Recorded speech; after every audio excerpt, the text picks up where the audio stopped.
जून 2008 में मैं अपनी आंखें एक ऐसे कमरे में खोलता हूं जो क्रैश होते हुए स्टॉक चार्ट्स और सस्ती सिगरेट्स की स्मेल से भरा हुआ होता है। यह हाइचिंग सिक्योरिटीज ट्रेडिंग सेंटर होता है, एक ऐसी जगह जिसे मैंने अपनी पिछली लाइफ में सिर्फ पुरानी फोटोग्राफ्स में देखा था। हॉल के ऊपर लगे जायंट स्क्रीन पर ग्रीन नंबर्स बिना रुके नीचे गिर रहे होते हैं। वहीं चारों तरफ लोग पूरी तरह टूटते हुए दिखाई दे रहे होते हैं, जिस पर एक आदमी अपनी वाटर बॉटल को इतनी जोर से दबा रहा होता है कि वह उसके हाथ में ही क्रैक हो जाती है। वहीं एक औरत अपने फोन पर रोते हुए सामने वाले पर्सन से कुछ रिक्वेस्ट कर रही होती है। हॉल के बीचों बीच एक चमकीली फ्लावर शर्ट पहना हुआ आदमी फर्श पर बैठा होता है। उसकी आंखों में बिल्कुल भी उम्मीद नहीं बची होती है। यह चाइनीज स्टॉक मार्केट के हिस्ट्री का सबसे बड़ा क्रैश होता है। इंडेक्स कुछ समय पहले 6000 पॉइंट से ऊपर था, लेकिन अब वह सीधे खाई में गिरता हुआ दिखाई दे रहा होता है। हर डेस्क पर वर्कर्स फोन्स उठाकर लोगों को बुरी खबरें दे रहे होते हैं। फिंगर्स लगातार कैलकुलेटर्स पर चल रही होती हैं और नुकसान का हिसाब लगाया जा रहा होता है। हर स्क्रीन पर वही रेड नंबर्स दिखाई दे रहे होते हैं और लोगों की लाइफ सेविंग्स उनकी आंखों के सामने गायब होती जा रही होती हैं। मेरा नाम लिन फैन है। सिर्फ 5 मिनट पहले तक मैं 32 साल का था। मैं देश की सबसे बड़ी टेक कंपनीज में से एक में एआई आर्किटेक्ट के रूप में काम करता था। साल 2024 में मैं हमारी नेक्स्ट जनरेशन एआई मॉडल के कोर सिस्टम को रीबिल्ड कर रहा था। 3 रातों तक बिना सोए खाली ऑफिस में चमकती स्क्रीन के सामने काम करते करते अचानक मेरा हार्ट जवाब दे गया और मेरी दुनिया अंधेरे में डूब गई। जिसके बाद जब मैं अपनी आंखें खोलता हूं तो खुद को यहाँ पाता हूं, पूरे 16 साल अतीत में, एक ऐसे ट्रेडिंग हॉल के अंदर जहां पुरानी मशीन्स और टूटे हुए लोग मौजूद होते हैं। मैं अपने हाथों की तरफ देखता हूं। वे पतले, स्मूथ और जवान दिखाई दे रहे होते हैं। फिर मैं ग्लास डोर्स तक चलता हूं और उनमें अपना रिफ्लेक्शन देखने लगता हूं। 18 साल की उम्र, हाई स्कूल खत्म होने के बाद वाली समर, और वही चेहरा जिसे मैं लगभग भूल चुका था। मैं वापस आ गया। मैं धीरे से फुसफुसाता हूं, जिस पर ये शब्द मेरे होंठों को कांपने पर मजबूर कर देते हैं। इसी दौरान मेरी उंगलियां पॉकेट के अंदर किसी ठंडी और स्मूथ चीज को छूती हैं। ये कोई नोकिया नहीं होता, ये कोई फ्लिप फोन भी नहीं होता। ये मेरा 2024 वाला टेस्ट फोन होता है, जिसे मैं हमेशा अपने साथ रखता था। स्क्रीन पूरी तरह ब्लैक होती है, लेकिन मेरे हाथ में उसका वेट बिल्कुल रियल महसूस हो रहा होता है। इसी फोन के अंदर मेरी पूरी लाइफ का काम मौजूद होता है। एक ऑफलाइन एआई जिसके अंदर पूरा लोकल डेटाबेस सेव होता है, जिस पर मैं उसे अपने सीने से लगाता हूँ। मेरा दिल तेजी से धड़क रहा होता है। मैं अतीत में वापस आया था और फ्यूचर भी मेरे साथ वापस आ गया था। इसके बाद मैं रूम में मौजूद सभी लोगों की नजरों से बचते हुए एक मोटे कंक्रीट पिलर के पीछे चला जाता हूँ। मेरा अंगूठा कांप रहा होता है जब मैं पावर बटन दबाता हूँ, जिस पर स्क्रीन तुरंत ऑन हो जाती है। सेंटर में एक सॉफ्ट ब्लू स्फीयर दिखाई देता है। ना कोई लोडिंग, ना कोई डिले। इंटरफेस बेहद सिंपल होता है। स्क्रीन के बीच में सिर्फ एक ग्लोइंग आइकॉन मौजूद होता है। मैं अपनी सांस रोककर उसे टैप करता हूँ। सिस्टम चेक कुछ ही सेकंड्स में पूरा हो जाता है। नेटवर्क मौजूद नहीं होता, लेकिन लोकल डेटाबेस पूरी तरह कंप्लीट होता है। सब कुछ अभी भी यहाँ मौजूद था। 2024 का पूरा डेटा इस एक डिवाइस के अंदर सुरक्षित था। Stock records, technical files, world events, पूरे 16 साल की इंफॉर्मेशन मेरी उंगलियों के नीचे मौजूद होती है। स्क्रीन पर इतनी चार्ट्स और डेटा दिखाई दे रही होती हैं जितना इस बिल्डिंग का कोई कंप्यूटर हैंडल भी नहीं कर सकता था। जिस पर मैं समझ जाता हूँ कि ऐसे समय में जब स्मार्टफोन्स का अस्तित्व तक नहीं था, यह फोन किसी वेपन से कम नहीं है। मैं सर्च बार खोलता हूँ और टाइपिंग शुरू कर देता हूँ। 12 जून 2008। मैं आज की डेट एंटर करता हूँ। क्वेरी सर्च बार में दिखाई दे रही होती है, लेकिन एआई मेरे पलक झपकने से पहले ही जवाब दे देता है। एक पूरा स्टॉक चार्ट सामने लोड हो जाता है। आज के हर प्राइस मूवमेंट की इंफॉर्मेशन पहले से रिकॉर्ड होती है। मार्केट आज क्रैश हुआ था। लगभग हर स्टॉक अपनी लोएस्ट अलाउड प्राइस तक गिर चुका होता है, लेकिन एक नाम बाकी सबसे अलग दिखाई देता है, हाचेंग होल्डिंग्स, जिस पर एआई दिखाता है कि आज दोपहर 2:45 बजे सब कुछ बदलने वाला होता है। एक लीक बिजनेस डील मार्केट में बड़ी इन्वेस्टमेंट खींच लाती है और ये स्टॉक सीधा ऊपर उड़ जाता है, दिन के सबसे नीचे वाले पॉइंट से लेकर सबसे ऊपर वाले पॉइंट तक। चार्ट पर एक बिल्कुल सीधी वर्टिकल लाइन दिखाई दे रही होती है। सिर्फ एक दोपहर में 20% का स्विंग। मैं उन नंबर्स को घूरता रह जाता हूँ। ये सब रियल था, ये सब आज होने वाला था। पूरे 20% प्रॉफिट यहीं और अभी। और इस समय पूरी दुनिया में सिर्फ मैं ही था जिसे यह बात पता थी। मेरे पास सिर्फ 40 मिनट बचे होते हैं। मेन बोर्ड पर लगी क्लॉक 2:05 पीएम दिखा रही होती है। हाइचिंग होल्डिंग्स वहीं बोर्ड पर मौजूद होता है। 9.8% नीचे गिरा हुआ और डेली बॉटम पर फंसा हुआ। सेल ऑर्डर्स की लंबी लाइन लगी हुई होती है। इस हॉल में मौजूद कोई भी इंसान इसे छूना तक नहीं चाहता होता, कोई भी नहीं, सिवाय मेरे। लेकिन एक प्रॉब्लम भी होती है। मैं अपनी पॉकेट में हाथ डालता हूँ। एक मुड़ी तुड़ी 50 युआन की नोट और एक आईडी कार्ड, बस यही मेरी पूरी प्रॉपर्टी होती है। अगर मैं इस 50 युआन को डबल भी कर दूं तब भी सिर्फ 100 युआन बनते। उससे कुछ नहीं होने वाला था। मुझे बड़ी रकम चाहिए थी, किसी और का पैसा। जिस पर मेरी नजर हॉल में घूमती है और जाकर उस फ्लावर शर्ट वाले आदमी पर रुक जाती है जो अभी भी फर्श पर बैठा होता है। मैं इस आदमी को अपनी पिछली लाइफ से जानता था।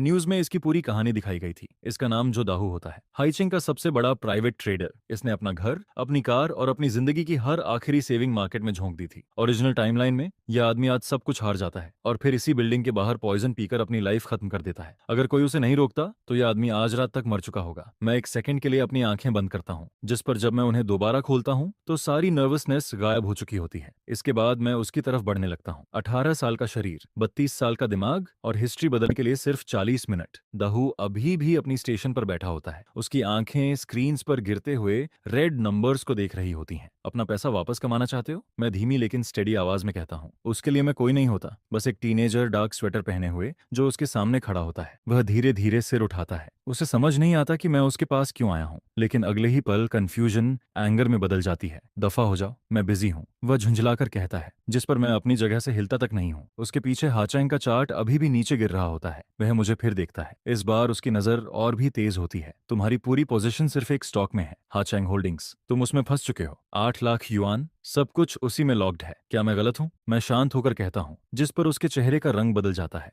किसी को भी यह नंबर नहीं पता होना चाहिए था, लेकिन उसे नहीं पता था कि मेरे एआई ने उसके हाथ में मौजूद ट्रेडिंग स्लिप के छोटे से हिस्से को स्कैन कर लिया था। पेपर का सिर्फ एक कोना दिखाई दे रहा था, लेकिन एआई ने उसी से पूरा डॉक्यूमेंट रीबिल्ड कर दिया था। मैं उसके पोजीशन की हर डिटेल पहले ही जान चुका था। दाहू तुरंत खड़ा हो जाता है। तुम्हें यह कैसे पता? वह शक भरी नजरों से पूछता है। यह इंपॉर्टेंट नहीं है। मैं मेन बोर्ड की तरफ इशारा करते हुए कहता हूँ। मार्केट बंद होने में सिर्फ 40 मिनट बचे हैं। हाचैंग अभी डेली लो पर पड़ा हुआ है। अगर तुम नहीं चाहते कि कल भी यही हाल हो तो तुम्हारे पास सिर्फ एक ऑप्शन है। मेरी बात सुनो। तुम्हारी बात सुनो, वह गुस्से से कहता है। एक स्कूल किड मुझे स्टॉक्स सिखाएगा? जिस पर वह अपनी बाहें क्रॉस करके मुझे घूरने लगता है। मैं हल्की सी स्माइल देता हूँ। मुझे स्टॉक्स आते हैं या नहीं इससे कोई फर्क नहीं पड़ता। फर्क एक दूसरी चीज से पड़ता है। मैं उसके थोड़ा करीब जाता हूँ और अपनी आवाज और धीमी कर देता हूँ। मेरे पास इनसाइड इन्फॉर्मेशन है। फिर मैं उसके कान के पास झुककर कहता हूँ, 2:45 पर बिग मनी मार्केट में एंटर करेगा। प्राइस उड़ने वाला है। इसके बाद मैं पीछे हट जाता हूँ। बस इतना काफी था उसके दिमाग में शक और उम्मीद दोनों पैदा करने के लिए। तुम्हारे पास कितना कैश बचा है? मैं फोन पर नजर डालते हुए पूछता हूँ। वह साफ तौर पर हिल चुका होता है। उसे महसूस हो रहा होता है कि मुझमें कुछ अलग है। शायद मेरी आंखें, ऐसी आंखें जो किसी टीनेजर की नहीं लगती थीं। इसके बाद हम दोनों उसकी स्टेशन पर बैठ जाते हैं और स्क्रीन्स को देखने लगते हैं। 50,000, वह मुश्किल से बोल पाता है। मेरी बेटी की स्कूल फीस के लिए रखा था। डॉटर शब्द बोलते ही उसकी आवाज टूट जाती है। उसकी आंखों के पीछे बैठा डर साफ दिखाई दे रहा होता है। 50,000 काफी हैं? मैं क्लॉक की तरफ देखते हुए कहता हूँ। 2:10 PM, सिर्फ 35 मिनट बाकी। सारा पैसा हाइचंग में लोएस्ट प्राइस पर लगा दो अभी। जिस पर दाहू अपनी चेयर पीछे धकेल देता है। तुम पागल हो, वह चिल्लाता है। बॉटम पर हजारों सेल ऑर्डर्स पड़े हैं और स्क्रीन पर बिल्कुल वही दिखाई दे रहा होता है। हर तरफ सिर्फ रेड कलर और सेलर्स ही सेलर्स। वे सब फेक ऑर्डर्स हैं। मैं बिना एक्सप्रेशन बदले कहता हूँ। बिग प्लेयर्स लोगों को डराने के लिए उन्हें लगाते हैं, जबकि खुद चुपचाप बाइंग करते रहते हैं। यह एक झूठ होता है, लेकिन जरूरी झूठ, क्योंकि असली वजह सिर्फ इतनी होती है कि एआई मुझे पहले ही बता चुका था कि आज क्या होने वाला है। 2:45 पर वे सारे सेल ऑर्डर्स गायब हो जाएंगे। मैं उसे देखते हुए कहता हूँ, अभी बाय करो वरना मौका निकल जाएगा। अगर ज्यादा इंतजार किया तो प्राइस तुम्हारे बिना ही ऊपर चला जाएगा। फिर भी वह हिचकिचा रहा होता है। मुझे उसे आखिरी धक्का देना था। तुम पहले ही 8 लाख में से 5 लाख खो चुके हो। मैं शांत आवाज में कहता हूँ। एक और 50,000 का क्या होगा? लेकिन अगर मैं सही निकला तो मार्केट बंद होने से पहले तुम्हारा अकाउंट 20% ऊपर होगा। कल ओपनिंग में सेल कर देना और तुम्हारा आधा नुकसान वापस आ जाएगा। फैसला तुम्हारा है। जिस पर दाहू मुड़कर बोर्ड को देखने लगता है। उसे सिर्फ ग्रीन दिखाई दे रहा होता है और इस मार्केट में ग्रीन का मतलब नुकसान होता है। उसके चेहरे से पसीना लगातार बह रहा होता है और मैं उसकी आंखों में साफ देख सकता था। यह एक ऐसे आदमी की आखिरी लड़ाई थी जिसके पास खोने के लिए अब कुछ भी नहीं बचा था। ठीक है, दाहू काउंटर की तरफ मुड़ते हुए कहता है। अगर डूबना ही है तो पूरी तरह डूबूंगा। जिस पर वह दांत भींचकर और मुट्ठियां कसकर ट्रेडिंग डेस्क की तरफ दौड़ पड़ता है। मैं उसे जाते हुए देखता हूं, लेकिन मेरे चेहरे पर कोई रिएक्शन नहीं होता। इसी दौरान मेरी पॉकेट में रखा फोन हल्का सा ग्लो करता है। ट्रस्ट लेवल 85% मूव तक 34 मिनट्स रिमेनिंग। सब कुछ प्लान के मुताबिक चल रहा होता है। इस नई लाइफ का पहला बड़ा फायदा पैसा नहीं होने वाला था। यह एक ऐसा आदमी होने वाला था जो मुझ पर एक एहसानमंद कर्ज रखेगा। इसके बाद मिनट धीरे धीरे गुजरने लगते हैं। हमारे आसपास पूरा हॉल गिरते हुए मार्केट को कोस रहा होता है, लेकिन दाहू और मेरी नजर सिर्फ एक नाम पर टिकी होती है, हाचैंग होल्डिंग्स। हम दोनों ट्रेडिंग फ्लोर के बीच में खड़े होकर इंतजार कर रहे होते हैं। दाहू अपनी बाहें क्रॉस किए खड़ा होता है, जबकि मेरे हाथ में फोन होता है। 2:40 PM स्टॉक अभी तक नहीं हिला होता, जिस पर दाहू का चेहरा पीला पड़ चुका होता है। स्क्रीन पर अभी भी -9% दिखाई दे रहा होता है। हाइचिंग होल्डिंग्स अभी भी डेली लो पर फंसा हुआ होता है। कहीं भी एक बायर तक दिखाई नहीं दे रहा होता। था। किड, क्या तुम मेरे साथ खेल रहे हो? दाहू दांत भींचते हुए कहता है। इस स्टॉक में तो कोई मूवमेंट ही नहीं आया। वह मेरी तरफ थोड़ा और बढ़ते हुए बोलता है, शांत रहो। मैं बिना सिर घुमाए कहता हूँ, बस देखते रहो। 2:44 पीएम, सिर्फ 1 मिनट बचा होता है और तभी मुझे कुछ अजीब दिखाई देता है। हाचैंग के सेल ऑर्डर्स बढ़ना बंद हो चुके होते हैं। 2:45 पीएम, 0 सेकेंड्स, 3, 2, 1। अचानक पूरा बोर्ड चमक उठता है। हाचैंग होल्डिंग्स +20%। जिस सेल ऑर्डर्स की दीवार ने स्टॉक को नीचे दबाकर रखा हुआ था,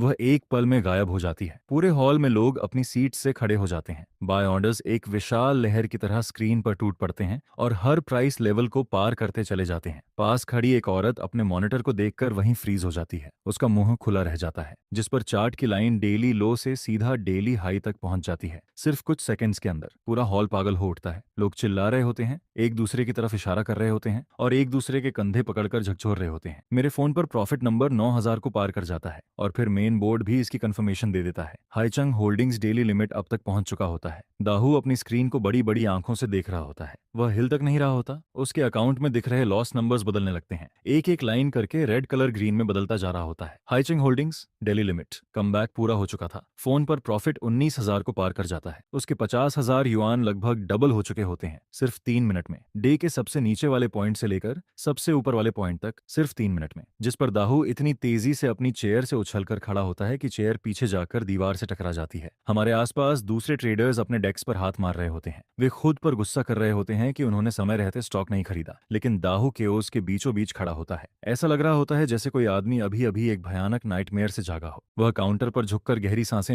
लेने लगता है। उसके चेहरे से पसीना लगातार टपक रहा होता है। लेकिन उन सबके पीछे सिर्फ एक चीज दिखाई दे रही होती है, रिलीफ, प्योर रिलीफ। इसके बाद वह अचानक घूमता है और क्राउड में किसी को ढूंढने लगता है। हॉल पूरी तरह भरा हुआ होता है। हमारे बीच सैकड़ों लोग मौजूद होते हैं, जबकि मैं अभी भी पिलर से टिककर खड़ा होता हूँ और उसे देख रहा होता हूँ। मेरे लिए यह सिर्फ शुरुआत थी। आखिरकार दाहू मुझे देख लेता है, जिस पर वह इतनी तेजी से मेरी तरफ आता है कि ऐसा लगता है जैसे अगले पल घुटनों पर गिर जाएगा। वह मेरे सामने आकर रुकता है। उसकी नजरों में ऐसा भाव होता है जैसे वह किसी इंसान को नहीं बल्कि किसी चमत्कार को देख रहा हो। वह डेस्क पर झुकता है। कद में मुझसे कहीं बड़ा होता है, लेकिन उसकी आंखें कुछ और ही कहानी बता रही होती हैं। Pure respect. मैं आपको क्या कहकर बुलाऊं? वह पूछता है। उसके चेहरे पर अभी भी पसीना बह रहा होता है। लिन फैन। मैं शांत आवाज में जवाब देता हूँ, बस यही बुलाओ। मैंने जो 50,000 लगाए थे उनसे 10,000 प्रॉफिट हुआ है। वह खुद को संभालते हुए कहता है। और जो शेयर्स पहले से होल्ड कर रखे थे उन्हें मिलाकर आज मैंने 1 लाख से ज्यादा वापस कमा लिया। जिस पर वह और करीब झुक जाता है। मास्टर, कल क्या करना है? सेल कर दूं? कल ओपनिंग पर स्टॉक 5 पॉइंट्स ऊपर जंप करेगा। मैं बिना सोचे जवाब देता हूँ, सब कुछ सेल कर देना, एक भी शेयर मत छोड़ना। जिस पर वह तेजी से सिर हिलाने लगता है। अब वह मेरी हर बात मानने के लिए तैयार होता है। आसपास ट्रेडिंग हॉल में अभी भी न्यूज, नंबर्स और शोर गूंज रहा होता है। लेकिन उसी दौरान उसके दिमाग में कुछ क्लिक करता है। अचानक उसका हाथ बैग के अंदर जाता है। वह कैश की एक मोटी गड्डी निकालता है और मेरी तरफ बढ़ा देता है। एक छोटा सा थैंक यू मास्टर, दाहू कहता है। कृपया इसे एक्सेप्ट कर लीजिए। जिस पर मैं बिना किसी हिचकिचाहट के 2,000 युआन उठा लेता हूँ। यह पैसा मेरा था, मैंने इसे अर्न किया था और साल 2008 में 2,000 युआन एक परफेक्ट स्टार्टिंग कैपिटल था। थैंक्स, मैं कहता हूँ। अपना नंबर दो, जल्द ही मुझे कुछ कामों में तुम्हारी हेल्प की जरूरत पड़ सकती है। जिस पर वह मेरे सेंटेंस पूरा करने से पहले ही मान जाता है। मास्टर, आपको जो चाहिए बस बोलिए। वह तुरंत कहता है, मेरी लाइफ भी आपकी है। इसके बाद वह हल्का सा झुकता है और एक बिजनेस कार्ड मेरी तरफ बढ़ा देता है। Defa building materials trading company, general manager Zhao Gang. जिस पर मैं कार्ड को देखते ही कुछ सेकंड्स के लिए रुक जाता हूँ। तो ये उसका असली नाम था, जाओगैंग बिल्डिंग मटेरियल्स। यही डिटेल मेरे दिमाग में बिजली की तरह चमकती है। यूचू की फैमिली फैक्ट्री फ्यूचर में कोलैप्स होने वाली थी क्योंकि उसकी बिल्डिंग मटेरियल्स सप्लाई चेन टूटने वाली थी। और अब मेरे पास उसी इंडस्ट्री के अंदर एक डायरेक्ट कांटेक्ट मौजूद था, जिस पर मेरे चेहरे पर हल्की सी स्माइल आ जाती है। इसके बाद मैं मुड़ता हूँ और एग्जिट की तरफ चल पड़ता हूँ। जैसे ही मैं डोर्स को पुश करके बाहर निकलता हूँ, तेज सनलाइट मेरे ऊपर पड़ती है। मेरी पॉकेट में 2,000 युआन होते हैं और मेरे दिमाग में एक नया प्लान बन चुका होता है। लेकिन उससे पहले मुझे जल्दी मूव करना था। यूचू के फादर के सब कुछ खोने से पहले हर दिन की कीमत थी। क्लॉक लगातार चल रही होती है। मुझे इस पैसे को जल्दी से जल्दी किसी बड़ी चीज में बदलना था क्योंकि मौका ज्यादा समय तक खुला नहीं रहने वाला था। और साल 2008 में अपॉर्चुनिटीज हर जगह मौजूद थीं। अगर तुम्हें उन्हें ढूंढना आता हो, स्टॉक मार्केट ही पैसा कमाने का एकमात्र तरीका नहीं था। एक और रास्ता था जहां मेरी स्किल्स बहुत तेजी से पैसा कमा सकती थीं। मैं अपना फोन निकालता हूं, जिस पर एआई स्क्रीन पर एक्टिवेट हो जाता है, किसी कमांड का इंतजार करते हुए। मेरे लिए कुछ सर्च करो, मैं कहता हूं। 2008 में अभी इसी समय कोई बड़ा टेक प्रॉब्लम या रिवॉर्ड अवेलेबल है क्या? सिस्टम प्रोसेसिंग शुरू कर देता है और कुछ सेकंड्स बाद रिजल्ट सामने आ जाता है। आज रात 8 बजे एक फेमस एंटीवायरस कंपनी के सर्वर पर एक मैसिव साइबर अटैक होने वाला होता है। कंपनी का नाम जिनशान होता है। उसी समय पांडा वायरस का एक नया वर्जन डार्क वेब में तेजी से फैल रहा होता है और एक हैकर फोरम पर अनाउंसमेंट डाली गई होती है, जो भी इस वायरस का फिक्स तैयार करेगा उसे 50,000 युआन का रिवॉर्ड मिलेगा। जिस पर मैं चलते चलते रुक जाता हूँ। 50,000 युआन। मेरा हाथ धीरे से नीचे गिर जाता है और मेरे चेहरे पर एक स्माइल फैलने लगती है। रिवॉर्ड छोटा था लेकिन वार्म अप के लिए काफी था। इसके बाद मैं सबसे नजदीकी इंटरनेट कैफे की तरफ बढ़ जाता हूँ। 2008 की गर्मियां पूरे शहर पर भारी बोझ की तरह छाई हुई होती हैं। सड़कें गर्मी से तप रही होती हैं और हवा तक बेचैन महसूस हो रही होती है। मेन रोड तक पहुंचते पहुंचते मेरी शर्ट पूरी तरह पसीने से भीग चुकी होती है। पॉकेट में रखे 2000 युआन अहम लग रहे होते हैं, लेकिन मैं सच्चाई जानता था। जिस एम्पायर को मैं बनाना चाहता था उसके मुकाबले यह पैसा कुछ भी नहीं था, बिल्कुल भी नहीं। मुझे इससे कहीं ज्यादा चाहिए था, बहुत ज्यादा। जिस पर मैं एक लाल टैक्सी को हाथ देकर रोकता हूँ। ब्लैक ईगल इंटरनेट कैफे, मैं ड्राइवर से कहता हूँ। सुफू रोड, हाइचिंग का सबसे बड़ा इंटरनेट कैफे, और बिल्कुल वही जगह जहां मुझे पहुंचना था। कुछ देर बाद विंडो के बाहर मुझे उसका नियॉन साइन दिखाई देता है। यही वह जगह थी। मैं भारी ग्लास डोर को पुश करके अंदर कदम रखता हूँ और अगले ही पल एक बिल्कुल अलग दुनिया में पहुंच जाता हूँ। डार्क, लाउड और पुरानी स्क्रीन से भरी हुई। सैकड़ों बॉक्स शेप्ड मॉनिटर्स हल्की रोशनी में चमक रहे होते हैं। यही था असली 2008। मैं स्मोकी हॉल के अंदर चलता हूँ। मेरे आसपास कीबोर्ड की आवाजें, गेमर्स की चिल्लाहट और इंस्टेंट नूडल्स की स्मेल चारों तरफ फैली हुई होती है। मैं फ्रंट डेस्क तक पहुंचता हूँ। पूरी रात मैं कहता हूँ। काउंटर के पीछे बैठी लड़की मुश्किल से मेरी तरफ देखती है। मैं 20 युआन काउंटर पर रख देता हूँ। वह गम चबाते हुए अपनी स्क्रीन पर कुछ टाइप करती है और बिना कुछ बोले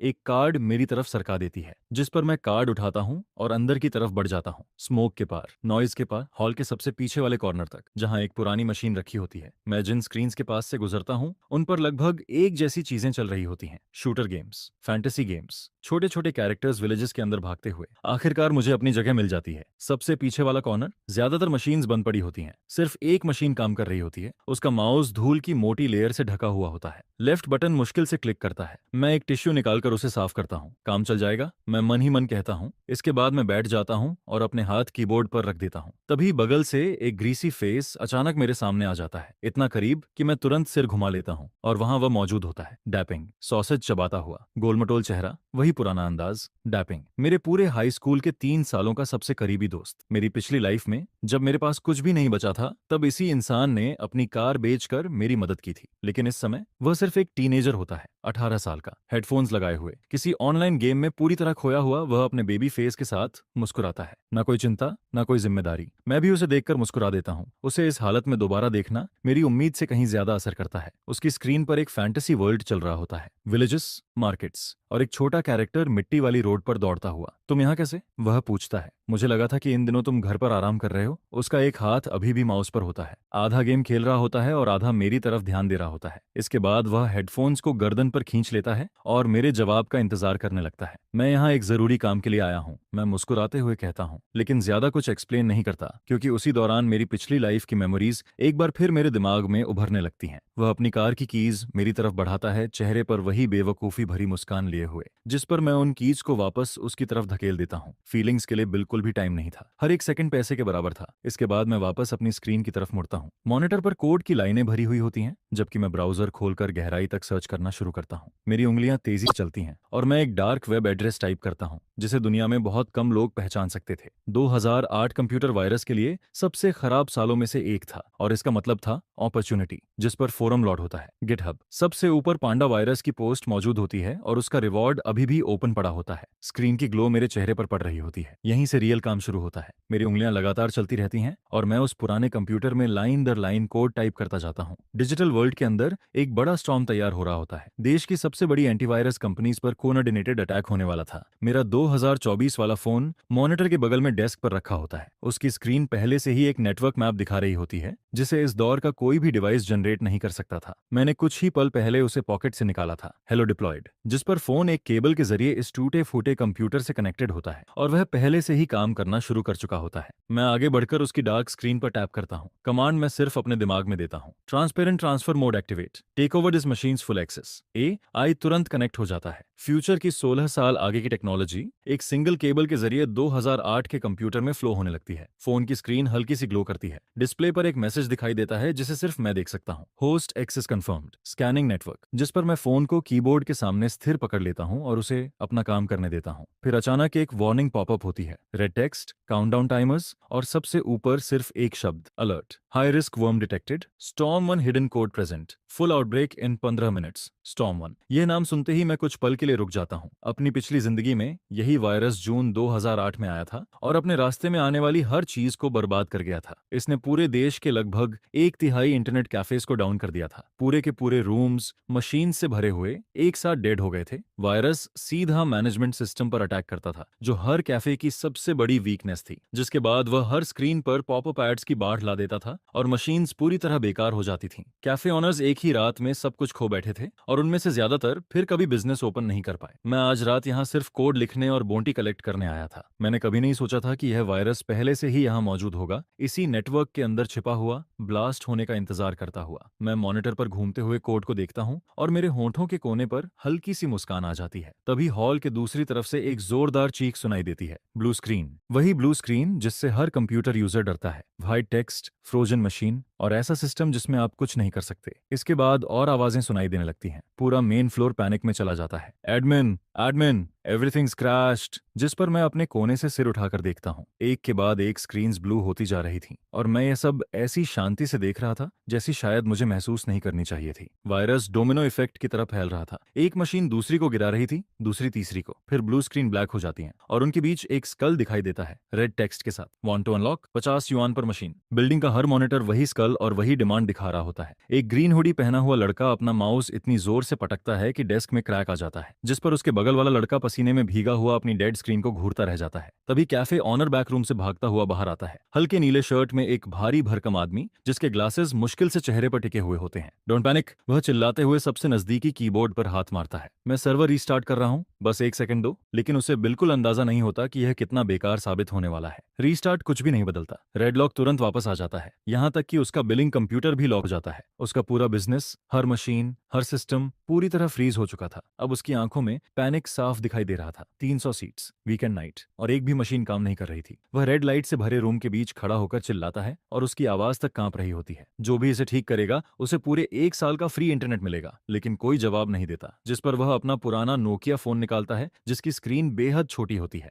वह रिपेयर कंपनी को डायल करना शुरू करता है, लेकिन उधर से जवाब मिलता है, मिनिमम 2 आवर्स। अपने कोने से मैं यह सब बिना हिले देखता रहता हूँ। मेरी स्क्रीन भी बाकी सबकी तरह ब्लू दिखाई दे रही होती है, लेकिन वह सिर्फ एक कवर था। नीचे एआई के पास अभी भी पूरा कंट्रोल मौजूद था। मैं उसे कमांड देता हूँ, scan the virus source, build me a kill script, the fastest hardest one you can make. जिस पर फोन चमक उठता है। कुछ ही सेकंड में उसकी छोटी स्क्रीन पर कोड भरना शुरू हो जाता है। Command confirmed, generating. Progress bar मेरी पलक झपकने से पहले ही खत्म हो जाता है। कोड की डेंस लाइंस तेजी से स्क्रॉल होने लगती हैं। एआई ने एक वेपन तैयार कर दिया था, क्लीन, शार्प और 2008 में मौजूद किसी भी चीज से पूरे 10 साल आगे। मैं स्क्रीन पर उसे ध्यान से पढ़ता हूँ। एक भी लाइन वेस्ट नहीं थी। डपिंग मेरे बगल में बैठा आंखें फाड़ कर देख रहा होता है, जिस पर मैं कीबोर्ड पर अपने हाथ रख देता हूँ। मेरे अंदर कुछ बदलता हुआ महसूस होता है। मैं अब किसी सस्ते इंटरनेट कैफे में बैठा टीनेजर नहीं था। मैं वह इंसान था जो कभी नैस्डैक में चीफ टेक्नोलॉजी ऑफिसर बनकर खड़ा हुआ था। मैं एंटर दबाता हूँ। ब्लू स्क्रीन गायब हो जाती है। उसकी जगह एक ब्लैक कमांड विंडो खुल जाती है। मेरी उंगलियां कीज पर तेजी से चलती हैं और एआई द्वारा बनाया गया code line the line system में डालना शुरू कर देती है। रिदम बिल्कुल स्टेबल था, फास्ट कंट्रोल्ड, एग्जैक्ट। हर की प्रेस पुराने कीबोर्ड पर तेज क्लिक की आवाज पैदा कर रही थी। दापिंग आगे झुकता है। तुम कोड लिख सकते हो? वह पूछता है। वो इतनी हैरानी से देख रहा होता है कि उसके मुंह में दबा सॉसेज नीचे गिरकर उसकी पैंट्स पर जा पड़ता है।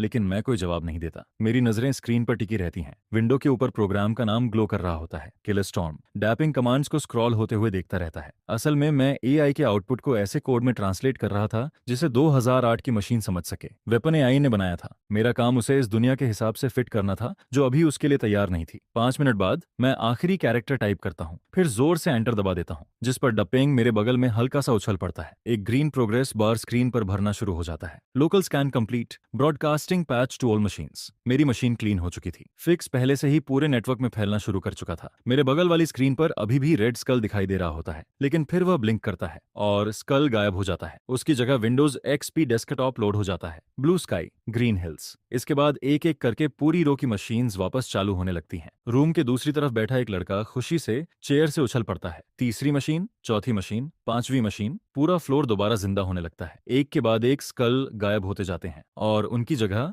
वही ब्लू स्काई डेस्कटॉप दिखाई देने लगता है। मेरी स्क्रीन पर फाइनल मैसेज आता है, network broadcast complete, all machines patched, जिस पर पूरे रूम में चीयर्स गूंज उठती हैं। मेरी मशीन चल गई, मेरी भी। लोग राहत की सांस लेते हुए हंसने लगते हैं। बिल्डिंग की हर मशीन वापस नॉर्मल हो चुकी थी, जैसे कुछ हुआ ही ना हो। बॉस ली फ्रंट डेस्क पर खड़ा अपने नोकिया को घूर रहा होता है। उसकी कॉल अभी तक कनेक्ट भी नहीं हुई थी। उसका billing system green check mark दिखा रहा होता है, पूरी तरह रिस्टोर, जैसे कुछ हुआ ही ना हो। वह अपने गंजे सिर को खुजलाता है। मैंने तो कुछ किया भी नहीं, वह बड़बड़ाता है, फिर घूमकर जवाब तलाशने लगता है। ये सब किसने ठीक किया? काउंटर के पीछे खड़ी रेड हेयर्ड गर्ल भी उतनी ही कंफ्यूजन दिखाई देती है, जिस पर वह रूम के सबसे दूर वाले कॉर्नर की तरफ इशारा करती है। सिग्नल उधर से आया था। बॉस ली उसकी उंगली के पीछे नजर दौड़ाता है और उसे बैक रो में अकेला बैठा एक टीनेजर दिखाई देता है। पूरी तरह काम, पूरी तरह अनबोदर। मैं माउस का एक शांत क्लिक करके कमांड विंडो बंद कर चुका होता हूँ। अब मेरी स्क्रीन पर जिनशान एंटीवायरस फोरम खुला होता है। मेरी पोस्ट पहले से ड्राफ्ट की हुई रहती है, code attached, analysis included. Boss Li मेरी तरफ चलना शुरू करता है। वह कोई टेक एक्सपर्ट नहीं था, लेकिन इतना जरूर समझता था कि जब एक मशीन पूरे नेटवर्क को अंदर से हील कर दे तो उसका मतलब क्या होता है। जिस पर वह तेजी से रोज के बीच रास्ता बनाते हुए मेरी तरफ बढ़ने लगता है। मैं किल टूल, सोर्स कोड और फायरवॉल पैच को सिक्योरिटी बोंटी बोर्ड पर अपलोड कर रहा होता हूँ। अपलोड बार 62% पर पहुंच चुका था और लगातार बढ़ रहा था। पोस्ट का टाइटल बेहद सिंपल था, Storman kill tool and code analysis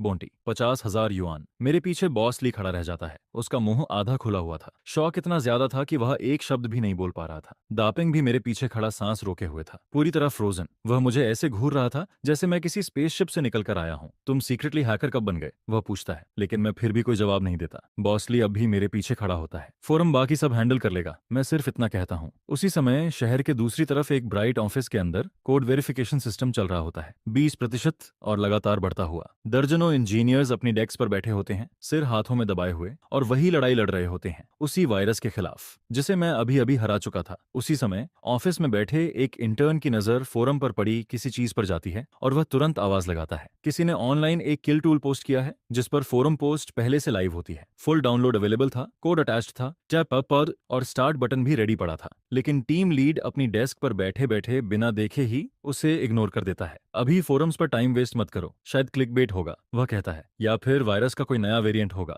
जिस पर टेक डायरेक्टर भी अपना सिर तक नहीं उठाता। उसकी उंगलियां कीबोर्ड पर लगातार चल रही थीं, जैसे वह क्लॉक के खिलाफ रेस लगा रहा हो। बॉस प्लीज, इंटर्न दोबारा कहता है। इस बार उसकी आवाज कांप रही थी। किल टूल पहले ही उसकी स्क्रीन पर रन हो रहा था, 43%। यह कोड ब्यूटीफुल है, वह धीरे से फुसफुसाता है। यह सुनकर टेक डायरेक्टर आखिर टाइपिंग रोक देता है। वह अपनी चेयर को धक्का देकर सीधा उसके पास पहुंच जाता है, लेकिन जैसे ही उसकी नजर स्क्रीन पर पड़ती है, उसकी आंखें वहीं जम जाती हैं, शार्प, फोकस्ड और लगभग डरी हुई। कोड स्ट्रक्चर इतना क्लीन, टाइट और परफेक्टली बैलेंस्ड था कि रूम में मौजूद हर इंजीनियर उसके पीछे इकट्ठा हो जाता है। प्रोग्राम बेहद कम मेमोरी यूज कर रहा था और उनकी टीम ने पूरे हफ्ते में जो कुछ बनाया था उससे कहीं ज्यादा फास्ट रन कर रहा था। यह किसने लिखा है? टीम लीड की आवाज पूरी तरह बदल चुकी थी। ये जरूर कंट्री के टॉप हैकर्स में से कोई होगा, जिस पर वह तुरंत बोलता है, इसे डाउनलोड करो अभी और हर मशीन पर पुश कर दो। इसके बाद सिर्फ 3 मिनट के अंदर पैच पूरे नेटवर्क की मशीन्स तक भेजा जाने लगता है। वापस मेरी स्क्रीन पर एक प्राइवेट मैसेज विंडो खुलती है, जिनशान सिक्योरिटी सेंटर,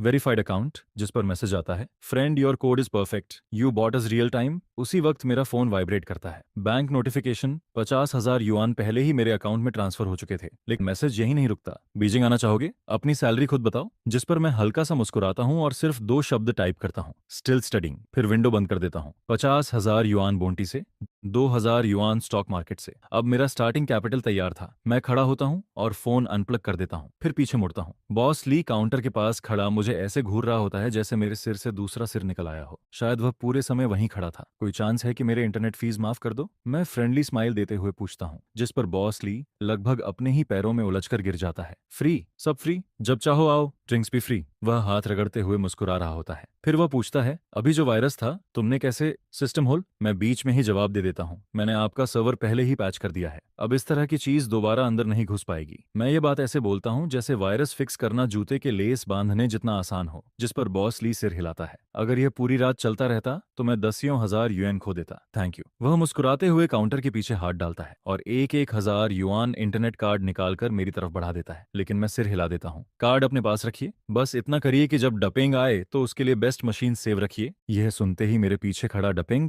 अचानक फ्लोर पर गिर जाता है और मेरे पैर को पकड़ लेता है। अब से तुम मेरे रियल भाई हो। वह इतनी जोर से मुस्कुराता है कि उसकी आंखें तक गायब हो जाती हैं, जिस पर मैं उसे हल्का सा धक्का देता हूँ। वह फ्लोर पर जाकर बैठ जाता है और ऐसे चेहरा बनाता है जैसे उसका दिल टूट गया हो। मैं फोन चेक करता हूँ। रात के 10:30 बज रहे थे। कल सुबह तक कंट्री की लगभग हर सिक्योरिटी कंपनी उस पोस्ट के पीछे वाले इंसान को ढूंढ रही होगी, लेकिन मुझे फेम की कोई परवाह नहीं थी। मेरे पास उससे कहीं ज्यादा जरूरी चीजें थीं। इसके बाद मैं कैफे से बाहर निकलता हूँ। रात की ठंडी हवा मेरे चेहरे से टकराती है, फ्रेश, क्लीन, जिस पर मैं अपने दिमाग में एआई से पूछता हूँ, find Shane you choose current location. कुछ ही सेकंड में आंसर सामने आ जाता है। फोन की स्क्रीन सर्च रिजल्ट से चमक उठती है। Target Shen Yuchu, Haiqing central hospital, emergency department, father admitted, heart attack. यह देखते ही मेरे अंदर सब कुछ शांत हो जाता है। अपनी पिछली जिंदगी में भी यही रात थी। ठीक यही रात कुछ थग्स हॉस्पिटल पहुंचे थे पैसे मांगने। यूचू के पिता कोलैप्स हो चुके थे और वह पूरी तरह अकेली थी। उसकी मदद करने वाला कोई नहीं था। जो लोग वहां पहुंचे थे वे बात करने नहीं आए थे, वे सब कुछ छीनने आए थे। सब कुछ। अपने पिता की सर्जरी के पैसे जुटाने के लिए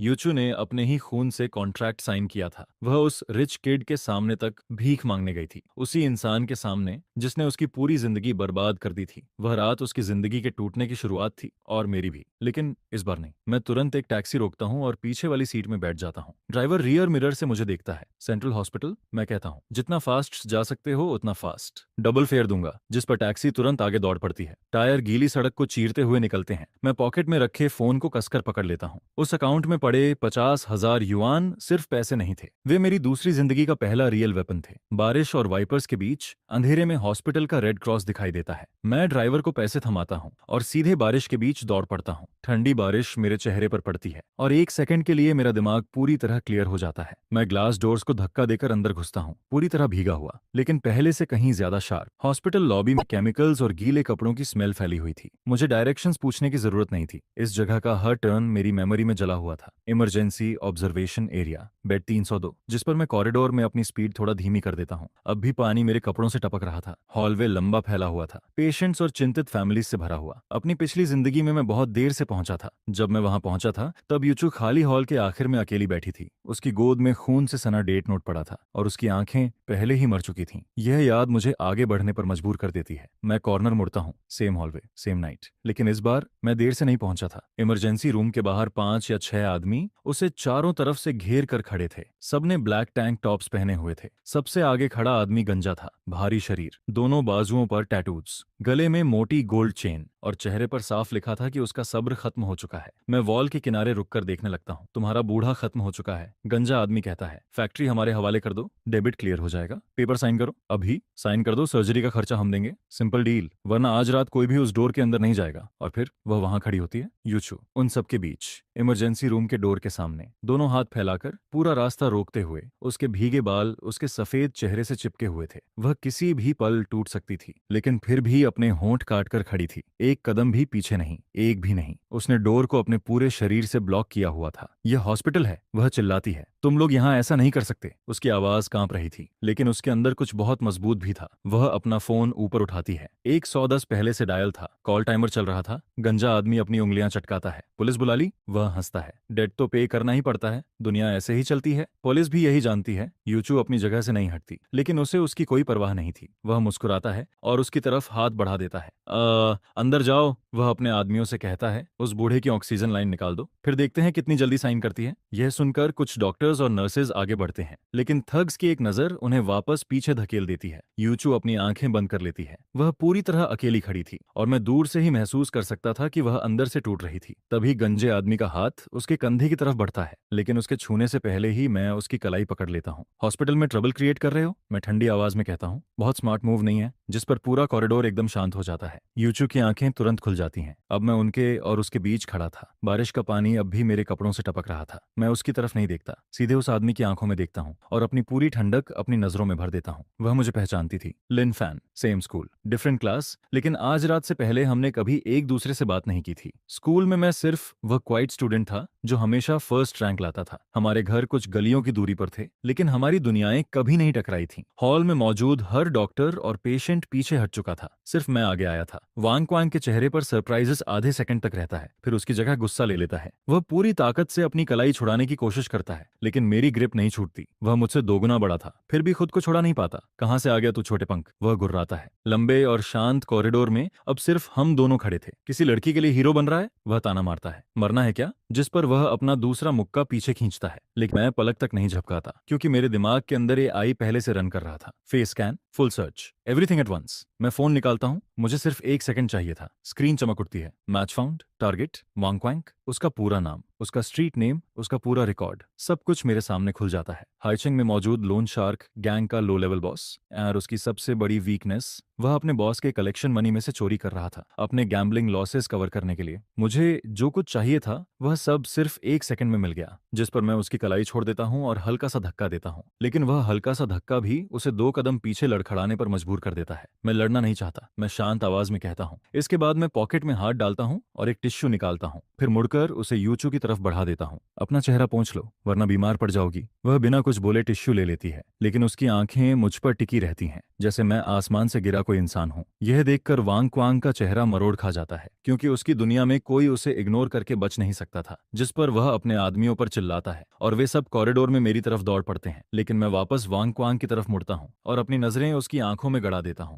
मैं लगातार उसे देखता रहता हूं, फिर उसके बिल्कुल करीब पहुंच जाता हूं, इतना करीब कि मेरी बात सिर्फ वही सुन सके। वांग क्वांग, मैं धीरे से कहता हूं, चेंगान अंडरग्राउंड गैम्बलिंग टेबल तेरा, एक खराब हैंड में तुमने 2 लाख युआन हारे थे, और वह कंपनी का पैसा था। यह सुनते ही उसका कदम हवा में ही रुक जाता है, जैसे किसी ने उसे जमीन में कील से ठोक दिया हो। वह मुझे ऐसे घूरता है जैसे उसने घोस्ट देख लिया हो, जिस पर मैं उसकी आंखों में देखता रहता हूं और साइलेंस को अपना काम करने देता हूं। तो तुमने अभी क्या कहा, वह हकलाते हुए पूछता है। मेरे होंठों के कोने पर हल्की सी मुस्कान आ जाती है और मैं आगे बोलना जारी रखता हूँ, धीरे, तेजी से, सीधे उसके कान के पास। मैं उसका कंधा पकड़ लेता हूँ जैसे हम पुराने दोस्त हों। अगर ब्रदर लॉन्ग को पता चल गया कि तुमने इंटरेस्ट पेमेंट्स चुराकर अपना गैम्बलिंग होल भरा है, तो तुम्हें क्या लगता है तुम्हारा यह हाथ कितने दिन बचा रहेगा? यह सुनते ही उसके माथे पर ठंडा पसीना आ जाता है, उसकी मुट्ठी कस जाती है। यह राज उसने सबसे छिपाया था, अपनी गैंग से, अपने आदमियों से, यहाँ तक कि अपनी वाइफ से भी। तुम हो कौन? उसकी आवाज छोटे बच्चे की तरह कांप जाती है, जिस पर मैं उसके जमे हुए कंधे पर हल्की थपकी देता हूँ। मैं कौन हूँ इससे फर्क नहीं पड़ता। शैन फैमिली का लोन अभी ड्यू भी नहीं हुआ है, लेकिन तुम आज रात जल्दी इसलिए आए हो क्योंकि तुम्हें अपने ही मेस को कवर करने के लिए कैश चाहिए। यह सुनते ही उसके अंदर बची आखिरी दीवार भी टूट जाती है। मैं 1 कदम पीछे हटता हूँ और इस बार अपनी आवाज ऊंची कर देता हूँ ताकि पूरा कॉरिडोर सुन सके। अभी भी यहीं खड़े हो? क्या ब्रदर लॉन्ग को कॉल करके हेलो बोलूं?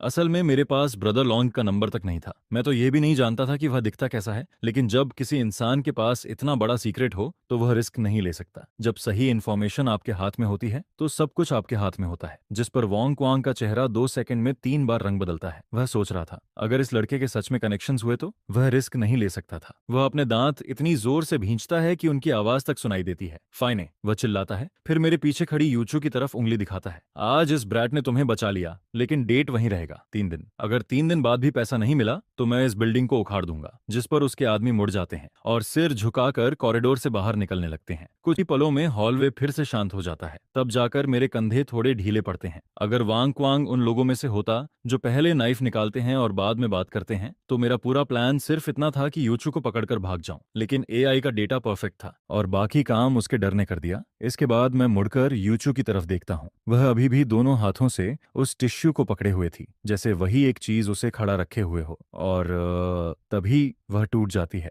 आंसू उसके चेहरे से बहने लगते हैं। थैंक यू, वह फुसफुसाती है। Thank you Lin Fan. यह सुनकर मेरे सीने के अंदर कुछ कस सा जाता है। अपनी पिछली जिंदगी में मैं हमेशा सोचता था कि मैं उसके लायक नहीं हूँ, और जब उसे मेरी सबसे ज्यादा जरूरत थी मैं गायब हो गया था। लेकिन इस बार मैं यहीं था, सब खत्म हो गया। मैं जितना हो सके उतनी नरमी से कहता हूँ। वांग क्वांग के सामने इस्तेमाल की गई ठंडी आवाज अब गायब हो चुकी थी। मैं उसके सामने वैसा नहीं रह सकता था। लेकिन सर्जरी, वह रोते हुए कहती है, डॉक्टर ने कहा है। उसकी नजर इमरजेंसी रूम के बंद दरवाजों पर जाती है। अगर जल्दी ऑपरेशन नहीं हुआ तो? लेकिन उसकी आवाज बीच में ही टूट जाती है। कितना पैसा चाहिए? मैं पूछता हूँ 50,000 युआन। वह धीरे से जवाब देती है, सिर्फ पहली सर्जरी के लिए। इसके बाद वह सिर झुका लेती है। आंसू हॉस्पिटल के फ्लोर पर गिरने लगते हैं। हमने घर की हर चीज बेच दी, हमारी सेविंग्स भी फ्रीज हो चुकी हैं। मेरे हाथ पॉकेट में रखे फोन तक पहुंचते हैं। उसी फोन के पीछे वाले अकाउंट में 50,000 युआन पड़े थे, पूरे 50,000, सिर्फ आधे घंटे पहले कमाए हुए। अगर मैं आज रात वह बाउंटी नहीं जीतता तो उसके लिए मेरे पास कुछ भी नहीं होता। मैं फोन निकालता हूँ और उसकी तरफ देखता हूँ। हॉस्पिटल पेमेंट नंबर दो, मैं फोन उसकी तरफ बढ़ाते हुए कहता हूँ, या बैंक कार्ड, दोनों में से कुछ भी चलेगा। वह सिर उठाकर मेरी तरफ देखती है, जैसे मेरे चेहरे में कोई वजह ढूंढ रही हो कि मुझ पर भरोसा क्यों करे। अब बातों का टाइम नहीं है, मैं कहता हूँ, हर मिनट इंपॉर्टेंट है। उसी पल उसकी आंखों में कुछ बदल जाता है, जिस पर मैं हल्की मुस्कान के साथ कहता हूँ, ये लोन है, ग्रेजुएट होने के बाद मेरे लिए काम करके चुकाना पड़ेगा, बैंक की हाईएस्ट इंटरेस्ट रेट पर, और मेरे लिए खाना भी बनाना पड़ेगा। वह कुछ नहीं कहती, बस मुझे देखती रहती है, जैसे पहली बार मुझे देख रही हो। लगभग 10 मिनट बाद हॉस्पिटल कैशियर पेमेंट प्रोसेस कर देता है। Bed 302, surgery team move now, जिस पर स्टाफ तुरंत एक्शन में आ जाता है। सर्जरी लाइट जल उठती है और हॉलवे एक बार फिर शांत हो जाता है। तभी योचू के पैरों की ताकत जवाब दे देती है और वह गिरने लगती है, लेकिन मैं उसे गिरने से पहले पकड़ लेता हूँ। वह मेरे सहारे टिक जाती है। उसके बालों से अब भी बारिश की खुशबू आ रही थी। वह मेरी बांह को इतनी जोर से पकड़ती है कि उसकी नकल सफेद पड़ जाती है। मैं पैसा वापस करूंगी लिनफैन, मैं कसम खाती हूँ। उसके होंठ अब भी कांप रहे थे, जिस पर मैं उसकी आंखों में देखता हूँ और धीरे से सिर हिला देता हूँ। कुछ देर तक हम दोनों बस एक दूसरे को देखते रहते हैं, बिना कुछ बोले। इसके बाद मैं वॉल से टिक जाता हूँ और विंडो पर बहती बारिश को देखने लगता हूँ। 50,000 युआन अकाउंट में ठीक से सेटल्ड होने से पहले ही खत्म हो गए थे, लेकिन मुझे जरा भी रिग्रेट नहीं था। अब पैसा सिर्फ एक नंबर था, और कुछ चीजें ऐसी होती हैं जिन्हें कोई नंबर वापस नहीं ला सकता। मैं खाली कॉरिडोर में अकेला खड़ा होता हूँ और धीरे से एक को आई को कॉल करता हूँ। वॉल क्लॉक पर टाइम 11:47 दिख रहा था। मैं फोन को अपने करीब लाता हूँ और फुसफुसाता हूँ, मेरे लिए एक प्लान बनाओ। मैं जीरो से शुरू करके 3 दिनों में 1 मिलियन युआन कैसे बना सकता हूँ। मैसेज सेंड हो चुका था। मुझे शेन फैमिली का पूरा डेट खत्म करना था, एक एक युआन तक। एआई कुछ ही सेकंड में जवाब देता है। रिंगटोन बिलिंग सिस्टम के गैप का यूज करो, इसे सबसे पॉपुलर एसपी सर्विसेज के साथ कंबाइन करो। Expected return 2000%, medium risk. यह सुनकर मेरे होंठों पर हल्की मुस्कान आ जाती है। मैं इसके साथ काम कर सकता था, जिस पर मैं कॉरिडोर में आगे बढ़ता हूँ, ग्लास के बाहर फैले सिटी को देखते हुए। मेरे पीछे हाइचिंग सेंट्रल हॉस्पिटल अंधेरे आसमान के नीचे शांत खड़ा था। बारिश रुक चुकी थी, लेकिन मेरी शुरुआत अब हो रही थी। रात के 2 बजे बज रहे थे और मैं इंटरनेट कैफे के दरवाजे पर खड़ा था। अंदर पूरी नाइट क्राउड जाग रही थी। स्क्रीन्स चमक रही थी, कीबोर्ड्स लगातार बज रहे थे। काउंटर पर रेड हेयर वाली लड़की काम कर रही थी और उसके चेहरे पर साफ लिखा था कि वह बोर हो चुकी है। पूरे कैफे में पुरानी नूडल सूप और एनर्जी ड्रिंक्स की स्मेल फैली हुई थी, जैसे हमेशा रहती थी। आखिरकार वापस आ गए। दापेंग काउंटर के पास से आवाज लगाता है। उसके एक हाथ में चॉपस्टिक्स होती हैं और वह कैशियर से कोई ऐसी स्टोरी सुना रहा होता है जिस पर वह खुद भी विश्वास नहीं कर रही थी। जिस पर डापेंग मुस्कुराता है। बॉस ली ने तुम्हारे लिए वीआईपी रूम सेव रखा है, रियल सोफा, कोल्ड एयर और कोला का पूरा बॉक्स। मैं सीधे पीछे की तरफ बढ़ जाता हूँ, यानी उस तथाकथित वीआईपी सेक्शन में। फ्रॉस्टेड ग्लास के पीछे बना एक छोटा सा रूम, लेकिन वहां वह सब कुछ था जिसकी मुझे जरूरत थी। 2 ठीक ठाक पावर वाले कंप्यूटर्स, एक लेदर सोफा और इतना कोला कि पूरा हफ्ता निकल जाए। गेम्स खेलना बंद करो, मैं कहता हूँ, अब काम करने का टाइम माइम है। इसके बाद मैं बॉक्स में हाथ डालता हूँ और एक कोल्ड कोला कैन निकाल लेता हूँ। कोला तेजी से गले से नीचे उतरती है और थकान को थोड़ा पीछे धकेल देती है। डपिंग पलकें झपकाता है। काम रात के 2 बजे, लेकिन मेरी उंगलियां पहले से कीबोर्ड पर चल रही थीं। अब स्मॉल जॉब्स नहीं, मैं जवाब देता हूँ। जिस पर डपिंग सोफा पर धम्म से बैठ जाता है और सोफा उसके वजन से कराह उठता है। मैं उसकी तरफ देखता हूँ, फिर पॉकेट में हाथ डालता हूँ और फ्यूचर वाला फोन डेस्क पर रख देता हूँ। 3 दिनों में 1 मिलियन युआन कमाना है, मैं पूछता हूँ। यह सुनते ही डपिंग का कोला लगभग उसकी नाक से बाहर निकल जाता है। वह 2 बार जोर से खांसता है। तुम पागल हो क्या? बैंक लूटने के लिए भी प्लान चाहिए होता है, और तुम 3 दिन में 1 मिलियन की बात कर रहे हो? एसपी बिजनेस, मैं शांत स्वर में जवाब देता हूँ। यह सुनते ही वह खांसना बंद कर देता है और मुझे घूरने लगता है। डैपिंग इंटरनेट कैफेज में ही बड़ा हुआ था। बेशक वह एसपी का मतलब जानता था। 2008 मोबाइल सर्विसेज का वाइल्ड एरा था। Ringtone downloads, weather messages, fortune texts, छोटी छोटी सर्विसेज, लेकिन मैसिव प्रॉफिट्स। हम दोनों उस छोटे से रूम में साथ बैठे थे,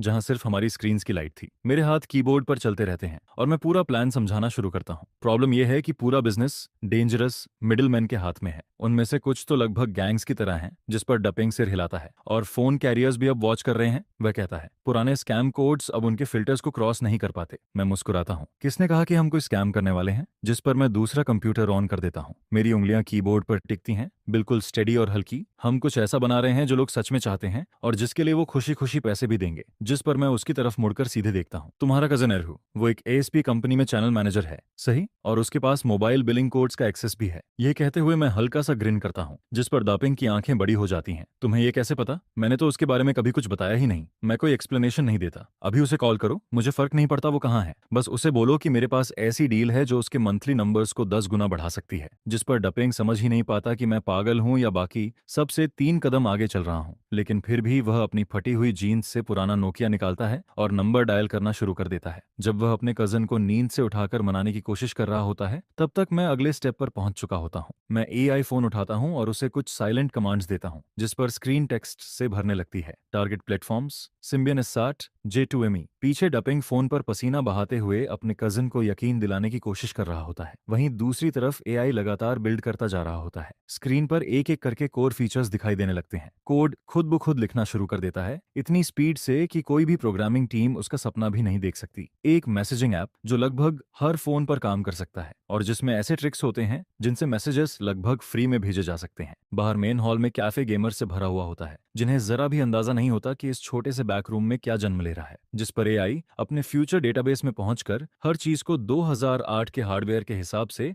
दोबारा रीबिल्ड करना शुरू कर देता है। मैं प्रोग्रेस देखता हूं और हल्का सा मुस्कुराता हूं। फोन चमकने लगता है। स्क्रीन से होलोग्रामिक लाइट निकलती है क्योंकि वह अपनी पूरी पावर पर रन कर रहा होता है। मॉडर्न कोड की हर लाइन को ट्रांसलेट किया जा रहा होता है ताकि इस दौर का कोई भी सस्ता फोन उसे आसानी से चला सके। स्क्रीन से लाइट पल्स होने लगती है क्योंकि प्रोजेक्ट फिनिश लाइन के करीब पहुंच रहा होता है। 2008 में नोकिया पूरे फोन मार्केट पर राज करता था। लोग अभी भी एक लेटर टाइप करने के लिए छोटे छोटे कीज को 3-3 बार दबाते थे और हर एक टेक्स्ट मैसेज के पैसे देते थे। जिस पर स्क्रीन पर 3 प्लेटफॉर्म आइकन्स दिखाई देते हैं, S60, J2ME, MTK। तीनों ग्रीन होते हैं, तीनों रेडी होते हैं। ऐप का नाम सोल लिंक होता है, एक मैसेजिंग टूल जिसका साइज मुश्किल से 200 किलोबाइट्स होता है, लेकिन जिसे सब कुछ बदलने के लिए बनाया गया था। मेरी उंगलियां कीबोर्ड पर इतनी तेज चल रही होती हैं कि बस ब्लर बनकर रह जाती हैं। कोड लाइन बाय लाइन नहीं आता, बल्कि पूरे ब्लॉक्स में स्क्रीन पर बरसता चला जाता है। कुछ ही सेकंड्स में 3 मॉनिटर्स कोड से भर जाते हैं। मैं देखता हूं कि एआई सिम्बियन की बनाई हुई हर दीवार को तोड़ता चला जा रहा है। सिस्टम लॉक्स, सिक्योरिटी लेयर्स सब क्रैक करके साफ किए जा चुके थे। तभी दरवाजा खुलता है और सस्ती शराब की स्मेल पूरे बूथ में फैल जाती है। एरू आ चुका था। यही वो जीनियस है जिसके बारे में तुम बता रहे थे। मैं ऊपर देखने से पहले ही उसकी आवाज में शक सुन लेता हूँ, लेकिन मैं जवाब देने की जरूरत नहीं समझता। मैं बस फोन उसकी तरफ उठा देता हूँ। तुम्हारा फोन S60 थर्ड वर्जन पर चलता है, सही? जिस पर एरहू पलक झपकाता है और धीरे से अपना नया नोकिया बाहर निकालता है। ब्लूटूथ ऑन करो। वह भौहें सिकोड़ता है, लेकिन फिर भी ऐसा करता है और फोन को अपनी ड्रिंक के पास टेबल पर रख देता है। कुछ ही सेकंड्स में फाइल ट्रांसफर हो जाती है। सोल लिंक इंस्टॉल हो गया है। अब इसे इंस्टॉल करो और अपने कॉन्टैक्ट्स में से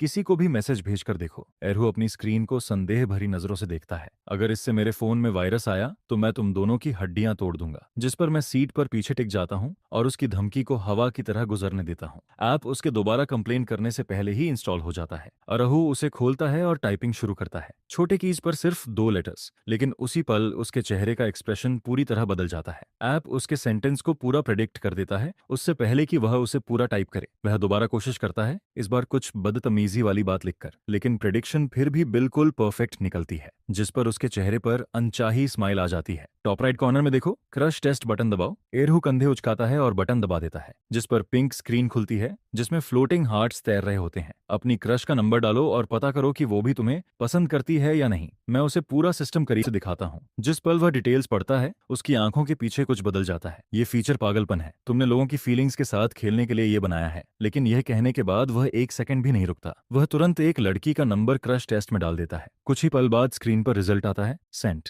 देखना चाहते हो कि उसने इसे खोला या नहीं? सिर्फ 2 युआन देकर वीआईपी अनलॉक करो। जिस पर ब्राइट पिंक यस बटन चमकने लगता है। एरहू तुरंत समझ जाता है कि यह एक बिलिंग ट्रैप है। वह इस बिजनेस में काफी समय से था, इसलिए ऐसे ट्रिक्स को पहचानता था। लेकिन जब वह दोबारा मेरी तरफ देखता है तो उसकी आंखों से शक पूरी तरह गायब हो चुका होता है। अब वहां कुछ और होता है। मुझे ऐसा लगता है जैसे उसकी आंखों में सोने के सिक्के चमक रहे हों। ये तो सिर्फ डेमो है, मुझे बिलिंग एक्सेस दे दो, मैं इसे आज रात लॉन्च कर दूंगा। 50-50 स्प्लिट। जिस पर वह अपनी कैन से लंबा घूंट लेता है और मुझे किड कहकर बुलाता है, जैसे मैं उसके टाइम टाइम के लायक भी नहीं हूँ। फिर उसकी आंखें सिकुड़ती हैं और वह बिजनेस मोड में आ जाता है। चैनल मेरा है और कोड मैं किसी को पैसे देकर इसे क्रैक करवा सकता हूँ। मैं स्क्रीन पर भरे हुए प्रोटेक्टेड कोड की तरफ इशारा करता हूँ। ये हर 10 मिनट में खुद को बदलता है। मेरे बिना कोई इसे जिंदा नहीं रख सकता। इसके बाद मैं खड़ा होता हूँ और दरवाजे की तरफ बढ़ता हूँ। अगर डील नहीं करनी तो मैं सीधे वांग क्वांग के पास चला जाता हूँ। यकीन मानो, उसे ये सुनकर बहुत खुशी होगी। जिस पर वांग क्वांग का नाम सुनते ही इरहू का चेहरा सख्त हो जाता है। मैं वापस बैठ जाता हूँ और छोटी सी स्माइल के साथ साइलेंस को अपना काम करने देता हूँ। वह मुझे ऐसे घूरता है जैसे यकीन ही नहीं कर पा रहा हो कि एक टीनेजर उसके साथ ऐसा कर रहा है। लेकिन जहां असली बात मायने रखती थी वहां मैं टीनेजर नहीं था। 60-40। एरहू आगे झुकते हुए कहता है,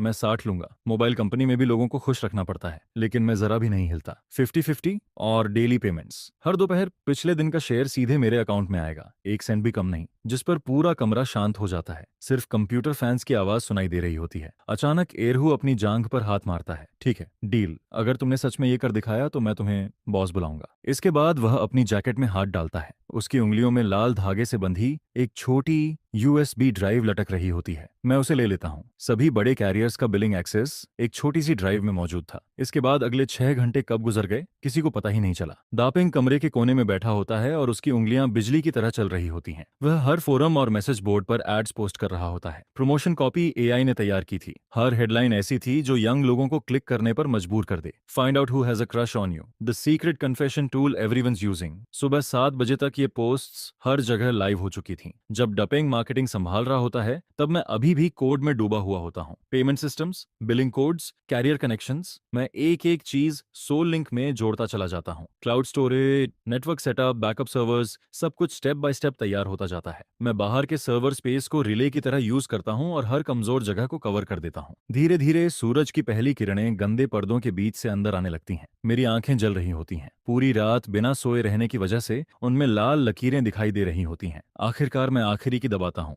जिस पर स्क्रीन पर लिखा आता है, project soul link now live, downloads 0, version 1.0 आधिकारिक तौर पर दुनिया में आ चुका था। डैपिंग ऊपर देखता है। उसकी आंखों के नीचे इतने गहरे डार्क सर्कल्स होते हैं जैसे किसी ने पेंट कर दिए हों। मैं डेस्क से पीछे हटता हूँ और स्ट्रेच करता हूँ जब तक मेरे कंधों से क्रैक की आवाज नहीं आ जाती। इसके बाद मैं विंडो तक जाता हूँ और नीचे सड़क की तरफ देखता हूँ। ब्रेकफास्ट कार्ट से भाप उठ रही होती है। स्कूल यूनिफॉर्म पहने स्टूडेंट्स जल्दी जल्दी अपने स्कूल की तरफ जा रहे होते हैं, जिस पर मेरे चेहरे पर हल्की सी स्माइल आ जाती है। अब हमें सिर्फ इंतजार करना था। सुबह 10 बजे तक हाइचिंग फर्स्ट हाई में एग्जाम्स खत्म हो चुके थे। ज्यादातर स्टूडेंट्स घर जा चुके होते हैं, लेकिन कुछ अभी भी क्लासरूम में मौजूद होते हैं। बैक रो में झांग वेई नाम का एक लड़का डेस्क के नीचे फोन छिपाकर स्क्रीन देख रहा होता है और मुस्कुरा रहा होता है। तभी उसके आगे बैठी लड़की पीछे मुड़ती है। क्या देख रहे हो जो इतना मुस्कुरा रहे हो? जिस पर झांग वेई अपने होंठों पर उंगली रखता है। तुम्हें कुछ मजेदार दिखाता हूँ। वह फोन उसकी तरफ घुमाता है। अभी फोरम पर मिला, कमाल की चीज है। इसका नाम सोल लिंक है। टाइपिंग बहुत फास्ट है और इसमें क्रश टेस्ट भी है। ये सब फेक है। लड़की ऐसा कहती है, लेकिन वह पहले ही फोन के करीब झुक चुकी होती है। वह बिना उसकी बात पूरी होने दिए फोन उसके हाथ से ले लेती है। 2 सिर एक साथ जुड़े होते हैं और उनके बीच एक छोटी सी स्क्रीन चमक रही होती है। मैंने बगल वाली क्लास की ब्यूटी का नंबर डाला था। झांग वेई धीरे से फुसफुसाता है, जिस पर फोन मैच रिजल्ट दिखाता है और उसका चेहरा एक्साइटमेंट से लाल हो जाता है। मैंने डिटेल्स देखने के लिए 2 युआन दिए थे। उसमें लिखा था कि उसके लंबे बाल हैं और उसे व्हाइट ड्रेसेस पसंद है। ये जरूर वही होगी। यह सुनकर लड़की का दिल एक पल के लिए तेज धड़कने लगता है। वह फोन की स्क्रीन को घूरती है। फिर धीरे धीरे उसकी नजर क्लासरूम के दूसरे कोने में विंडो के पास बैठे एक शांत लड़के पर चली जाती है, जो किताब पढ़ रहा होता है। उसके गाल हल्के गर्म हो जाते हैं। वह एक पल के लिए अपनी आंखें बंद करती है, फिर कैजुअल बनने की कोशिश करते हुए पूछती है, इसे डाउनलोड कैसे करते हैं? ब्लूटूथ, जांगवे कहता है। मैं अभी तुम्हें सेंड कर देता हूँ। फाइल सिर्फ 200 किलोबाइट्स की होती है, जिस पर ट्रांसफर इतना जल्दी पूरा हो जाता है कि लड़की पलक भी नहीं झपका पाती। वह ऐप खोलती है और उसकी आंखें चमक उठती हैं। उसी समय पूरे शहर में बिल्कुल यही सीन बार बार दोहराया जा रहा होता है। स्टूडेंट्स, कॉलेज किड्स, यहाँ तक कि यंग ऑफिस वर्कर्स भी सभी अपनी स्क्रीन पर उस पिंक हार्ट को देख रहे होते हैं। 2008 में कोई ऐप स्टोर नहीं था और ना ही कोई ऐसी जगह थी जहां से हर सॉफ्टवेयर आसानी से डाउनलोड किया जा सके। ऐप्स पुराने तरीके से फैलते थे,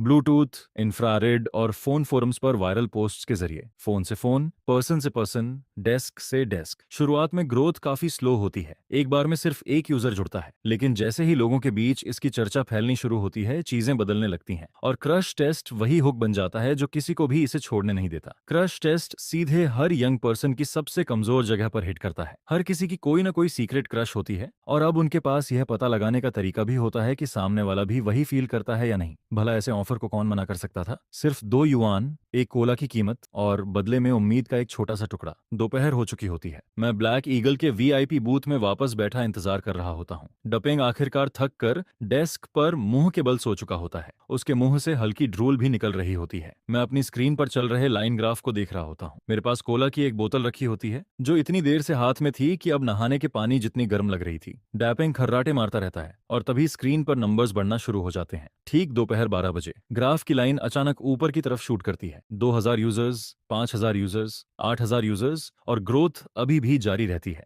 जिस पर मेरी उंगलियां तुरंत कीबोर्ड पर चलने लगती हैं। सिर्फ एक सुबह में 3000 पेड ऑर्डर्स, हाइचिंग से अकेले 6000 युआन से ज्यादा। जैसे ही हमारी पोस्ट हर फोरम के टॉप पर पहुंचती है, पूरे देश के अलग अलग सिटीज से ट्रैफिक फ्लड की तरह आने लगता है। तभी डेस्क पर रखा स्पीकर तेज अलार्म के साथ चीख उठता है, जिस पर डपिंग झटके से जागता है और सीधे के काउच से लुढ़क कर फ्लोर पर गिर जाता है। वह आधी नींद में मेरी तरफ देखता है। क्या हुआ? पुलिस आ गई क्या? पुलिस नहीं, मैं जवाब देता हूँ। ट्रैफिक एक्सप्लोड कर रहा है, जिस पर मेरे हाथ पहले से ही कीबोर्ड पर उड़ रहे होते हैं। Server CPU 99%। ये अच्छा नहीं है। डैशबोर्ड की हर बार लाल हो चुकी होती है। जो चीप सर्वर हमने रेंट पर लिया था, उसे इतने ट्रैफिक के लिए कभी डिजाइन ही नहीं किया गया था। वह पूरी तरह फ्रीज हो चुका होता है। एक भी रिक्वेस्ट उसके अंदर से पास नहीं हो रही होती। डैपिंग रूम के दूसरी तरफ से मॉनिटर्स को घूरता है। फैन, अब क्या करें? अगर ऐप क्रैश हो गया तो सब लोग इसे डिलीट कर देंगे, लेकिन मेरे पास पहले से प्लान तैयार होता है। स्वॉर्म मोड, इसे एक्टिवेट करो, जिस पर स्क्रीन कंफर्मेशन दिखाती है। पब्लिक नेटवर्क में अनयूज्ड कंप्यूटर पावर स्कैन की जाने लगती है। मैप पर कनेक्शन पॉइंट्स एक एक करके चमकने लगते हैं। पहले सैकड़ों, फिर हजारों,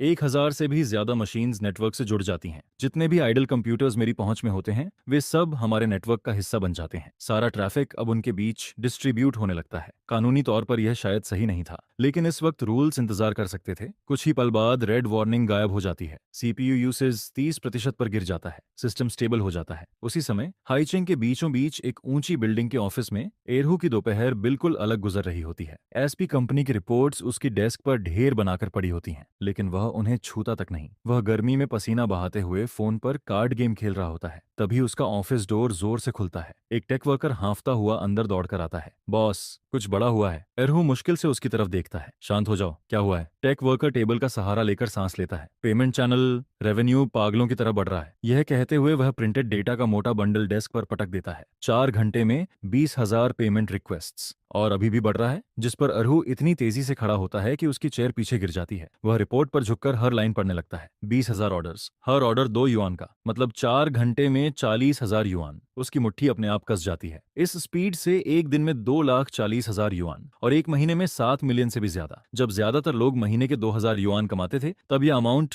लगभग असंभव लगता था। जिस पर एरहू की आंखों में लालच चमकने लगता है। वह विंडो की तरफ देखता है, लेकिन उसके दिमाग में सिर्फ एक बात चल रही होती है। लिनफान के साथ किया गया 50-50 डील, 7 मिलियन का आधा, मतलब हर महीने 3 मिलियन युआन एक हाई स्कूल स्टूडेंट को देना। चैनल उसका था, कंपनी उसकी थी, तो फिर वह इतना पैसा किसी टीनेजर के साथ क्यों शेयर करे? एरहू की आवाज ठंडी हो जाती है। उसका चेहरा बदसूरत लालच से भर जाता है। क्या तुम उसे सिस्टम से बाहर लॉक कर सकते हो? वह टेक वर्कर से पूछता है। सारा पैसा हमारी साइड पर रोक दो, बस पासवर्ड बदल दो। जिस पर टेक वर्कर कीबोर्ड की तरफ हाथ बढ़ाता है। हम उसे बोल सकते हैं कि डेटा एरर हुआ है, या फिर मोबाइल कंपनी ने अकाउंट फ्रीज कर दिया, लेकिन वह तुरंत टाइप नहीं करता। मैं कर सकता हूँ, वह सावधानी से कहता है। अगर एक्सेस कोड बदल दूं तो उसका ऐप यूजर से चार्ज नहीं कर पाएगा, सारा पैसा यहीं रहेगा। उसके चेहरे से साफ पता चल रहा होता है कि उसे यह गलत लग रहा है, लेकिन एरहू तुरंत चिल्लाता है, करो अभी। अब लालच पूरी तरह उसके दिमाग पर कब्जा कर चुका था। एक बच्चा आखिर क्या कर लेगा? ज्यादा से ज्यादा कुछ 1000 युआन फेंक दूंगा और मामला खत्म। जिस पर टेक वर्कर उसे देखता है और बिना कुछ कहे स्क्रीन की तरफ मुड़ जाता है। दोपहर के 2 बज चुके होते हैं। मैं डेस्क पर बैठा इंस्टेंट नूडल्स खा रहा होता हूँ। तभी स्क्रीन पर रेवेन्यू काउंटर अचानक शांत हो जाता है। स्लो नहीं, सीधा 0। सब कुछ एक पल में रुक जाता है, जिस पर डपेंग का मुंह खुला का खुला रह जाता है। क्या सर्वर फिर क्रैश हो गया? मैं धीरे से चॉपस्टिक नीचे रखता हूँ। एक टिश्यू निकालकर आराम से अपना मुंह साफ करता हूँ। मेरी आंखों में जरा भी सरप्राइज नहीं होता, बल्कि ऐसा लगता है जैसे मैं इसी पल का इंतजार कर रहा था। सर्वर बिल्कुल ठीक है, मैं शांत आवाज में कहता हूँ, और मेरे हाथ कीबोर्ड पर चलने लगते हैं। किसी ने हमें कट ऑफ कर दिया है। जिस पर मैं फोन उठाता हूँ। सिस्टम लॉग मुझे सब कुछ बता देता है। Error 403, access denied. एरहू की एसपी कंपनी पासवर्ड बदल चुकी थी। यह सुनते ही डपेंग का चेहरा चेहरा लाल पड़ जाता है। वो कमीना एरहू, वह पूरा पैसा चुराने की कोशिश कर रहा है। गुस्से में वह नूडल्स का कप डेस्क से नीचे गिरा देता है। मैं अभी उसके पास जाता हूँ और उसके दांत तोड़ देता हूँ, लेकिन मेरी ठंडी आवाज उसे बीच में रोक देती है। बैठ जाओ, जिस पर वह दरवाजे के पास ही जम जाता है। लेकिन फैन, ये हजारों युआन है। यूचू के फादर के लिए जो पैसे चाहिए थे वही हैं। उसकी आवाज भर्रा जाती है, उसकी आंखें लाल हो चुकी होती हैं, और यह सिर्फ थकान की वजह से नहीं था। मुझे पता है। मैं शांत स्वर में कहता हूँ और खड़ा हो जाता हूँ। विंडो से बाहर शहर को देखता हूँ। डूबते सूरज की रोशनी में पूरा शहर सुनहरा चमक रहा होता है। ग्रीड सबसे अच्छा बेट होता है, मैं धीमे से कहता हूँ, और एरहू ने पूरा का पूरा निगल लिया। अगर उसने पहले मुझे चीट नहीं किया होता तो मेरे पास उसे खत्म करने का रीजन नहीं होता। इसके बाद मैं स्क्रीन की तरफ मुड़ता हूँ। लाल डॉट से भरा नेटवर्क मैप पहले से मेरा इंतजार कर रहा होता है। जब मैंने सोल लिंक बनाया था तब मैंने उसके कोड के अंदर एक ट्रैप भी छिपाया था।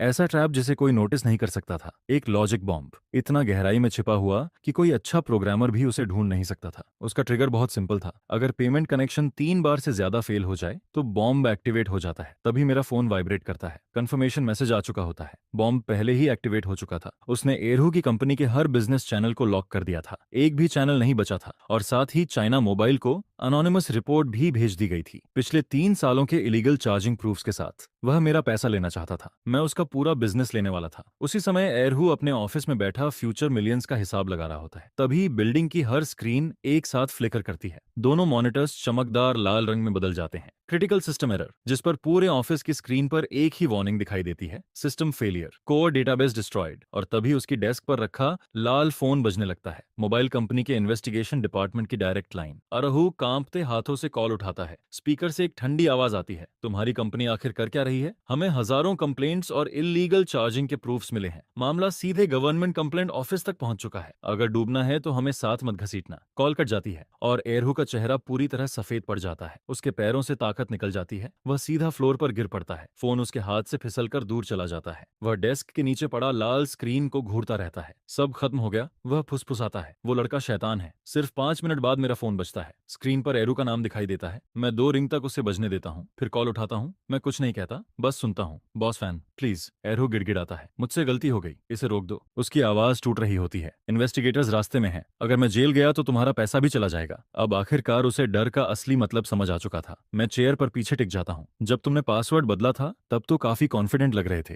मैं बेवकूफ था, एरहू कहता है। और उसी समय फोन के दूसरी तरफ से एक तेज थप्पड़ की आवाज सुनाई देती है। वह खुद अपने चेहरे पर थप्पड़ मार रहा होता है। मैं वहीं बैठा रहता हूँ और उसे कुछ देर तक खुद को सजा देने देता हूँ। डील अभी भी 50/50 पर ही रहेगी, मैं कहता हूँ। जिस पर दूसरी तरफ एयरहाउ अब मुझे 70 से 80% तक देने की बात कर रहा होता है। उसे अब किसी चीज की परवाह नहीं रहती है। बस वो रिपोर्ट वापस ले लो, वह गिड़गिड़ाते हुए कहता है। तुम जो चाहो मैं दूंगा, और सिस्टम भी अनलॉक कर दूंगा, प्लीज। जिस पर मैं कहता हूँ, सबसे पहले 5 लाख कैश लेकर आओ। 30 मिनट में इंटरनेट कैफे पहुंचो। अगर 1 युआन भी कम हुआ तो फिर जेल में बैठकर सोचते रहना। यह सुनते ही एयरहाउ चिल्लाता है, मैं अभी करता हूँ, मैं बैंक जा रहा हूँ। इसके बाद वह कॉल काट देता है और ऐसे भागता है जैसे उसकी जान उसी पर टिकी हो। मैं फोन नीचे रखता हूँ और डपेंग की तरफ मुड़ता हूँ, जो मुंह खोले मुझे घूर रहा होता है। एक बैग तैयार रखो, मैं कहता हूँ, जिस पर मैं कुर्सी पर पीछे टिक जाता हूँ और विंडो के बाहर देखने लगता हूँ। आज यह शहर मुझे पहले से कहीं ज्यादा अच्छा लग रहा होता है। करीब आधे घंटे बाद एयरहो दरवाजे पर दिखाई देता है। उसका चेहरा लाल पड़ा होता है, शर्ट पसीने से भीगी हुई होती है और उसके हाथ में एक भारी ब्लैक बैग होता है। मैं अपनी जगह से नहीं हिलता।